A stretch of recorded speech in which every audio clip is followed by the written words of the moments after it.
అమ్మాయి ఆంటీ. నిధుని తినడానికి రమ్మను. Okay aunty.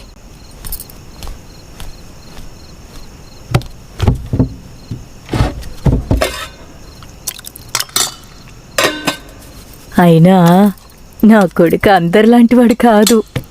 నిధు ఎప్పుడు భోజనం విషయంలో అస్సలు కోపం చూపించడు. నువ్వు కష్టపడి వండావని తినడానికి వచ్చాను. విలేజ్ వెళ్ళిపోమంటావా? నేనేదో ఊరికే అన్నాన్రా. సరే సరే నన్ను కదైకలే, నువ్వు తిను. నీతో నాన్నని క్షమించరా. నాతో నువ్వు మాట్లాడకపోవడం నేను తట్టుకోలేకపోయానురా. అందుకే నేనేదేదో తప్పుగా వాగేశాను. నీకెంత బాధగా ఉండుంటుంది, పాపం ఆ పిల్లకి ఎంత బాధగా ఉండుంటుంది. నన్ను క్షమించరా. నాన్న, ఫీల్ అవ్వకండి. నాకు ఎలాంటి కోపం లేదు. మీరు నన్ను కూడా క్షమించండి. నేను కూడా ఏదో కోపంలో మర్యాద లేకుండా వాగాను. అదేం పర్లేదురా, నువ్వు తిను. నాన్నా. ఏంటి నాన్న? మీకొకటి చూపించాలి.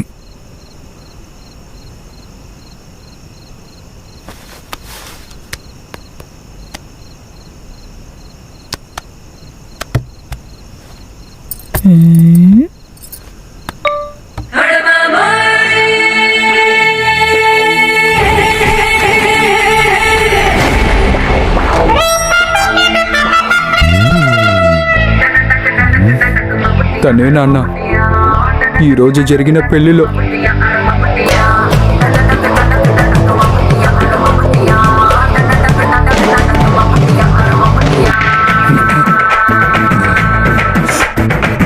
నవ్వేవో మూగుడువని కూడా చూడను, చంపేస్తాను.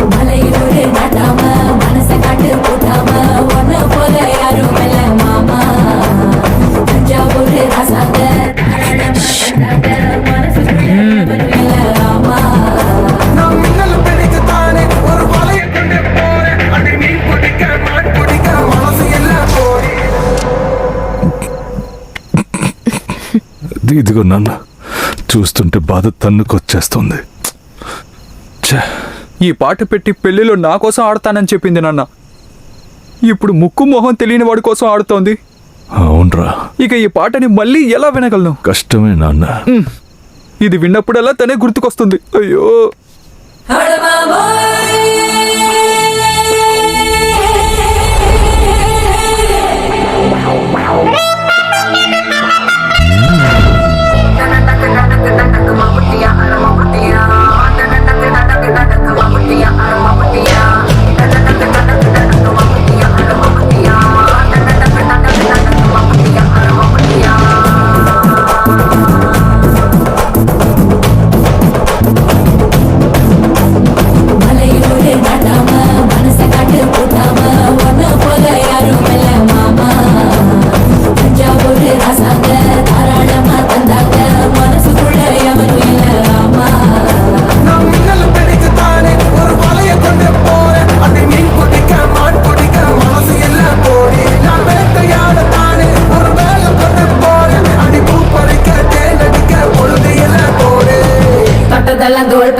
చెప్పు, ఈ పాట విన్నప్పుడల్లా తన గుర్తుకొస్తుందా?